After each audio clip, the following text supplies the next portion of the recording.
Sir சௌக்கியமா? என்ன sir தெரியாத மாதிரி நடிக்கிறீங்க? Insult, very big insult. இந்த ஜாக்கி திங்க் தாங்க தெரியாதுன்னு சொன்னவங்க இது வரைக்கும் யாருமே இல்ல.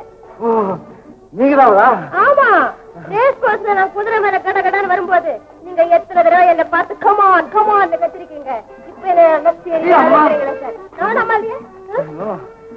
உண்மையா அந்த ட்ரெஸ் உங்களை பார்த்துட்டு இப்படி பார்த்தா புரியுதுங்க. சாரி. ஆமா சார், நீங்க சின்ன வயசுலயே இந்த குதிரை மேல எப்படி இவ்வளவு வேகமா போட்டீங்க? அதுவா, நான் பிறந்ததே குதிரை மேலேதான். எங்க அம்மா குதிரை மேல சவாரி செய்யும் போதுதான் நான் பிறந்தேனா. என்ன சொல்றீங்க? சாரி, குதிரை வண்டியில. அது கேட்கலாம். நிக்கிறீங்களே,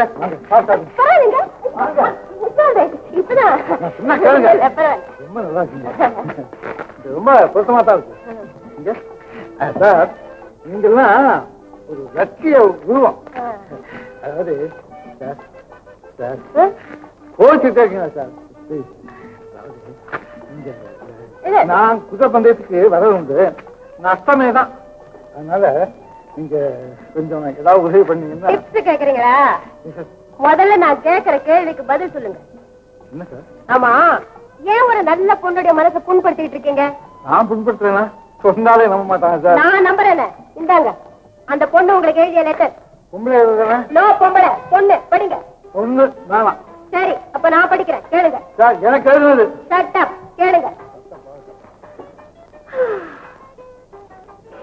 அன்புள்ள சுந்தர், நீங்கள் ஒரு ஆபத் பாந்தவர். உங்கள் வீரம் போற்றுதற்குரியது, விவேகம் பாராட்டுக்குரியது. கள்ளமில்லாத உங்கள் வெள்ளை சிரிப்பு, கனிவு கலந்த கண்கள், அதன் களங்கமற்ற பார்வை, சிவந்த கைகள், சிறந்த உள்ளம், இத்தனையும் கொண்ட உங்களிடம் நன்றி சொல்வதற்கும் மன்னிப்பு கேட்பதற்கும் நான் உங்களை சந்திக்க துடிக்கிறேன். நேரமும் இடமும் தெரியப்படுத்தினால் நான் அங்கே தோன்றுவேன். இப்படிக்கு தங்கள் அன்பை விரும்பும் வனிதா. வனிதா? இப்ப புரியுது. என்ன புரியுது? என்னது? அதாவது நீங்க குதிரைக்கு மாத்திரம் ஜாக்கி இல்ல, சமாதானத்துக்கு, அதாவது காதலுக்கு கூட. இதெல்லாம் ஒரு உதவி தானே. அம்மா எங்க இருக்காங்க? நீங்க என்ன சொல்றீங்க சார்? ரொம்ப பிரமாதமா எழுதியா சார்? சார் நீங்க என்ன அழகா எழுதிருக்கீங்க தெரியுமா?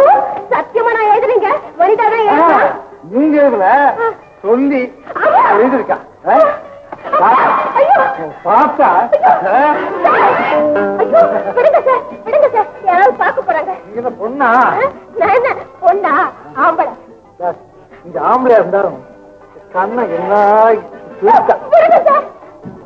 ஏன் இப்படி வெக்கப்படுறீங்க? எனக்கு என்ன வெக்கம்? எனக்கு தொட்டு தொட்டு பேசினா பிடிக்காது. அப்ப ஒண்ணு செய்வோம், கஷ்டி பேசுவோம்.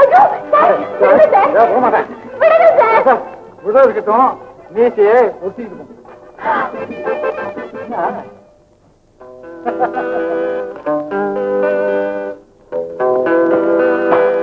வெற்றி வெற்றி. நான் வெற்றி அடைஞ்சிட்டேன். எனக்கு தான் வெற்றி. உங்களுக்கு என்ன? ஒரு பெண்ணை என்னை ஏமாற்றாம சுதாரிச்சிட்டேன்ல, அது எனக்கு தானே வெற்றி. எப்படியோ நான் உங்க கோபத்தை போக்கி உங்களை சமாதானப்படுத்திட்டேன், அது எனக்கு வெற்றி தானே.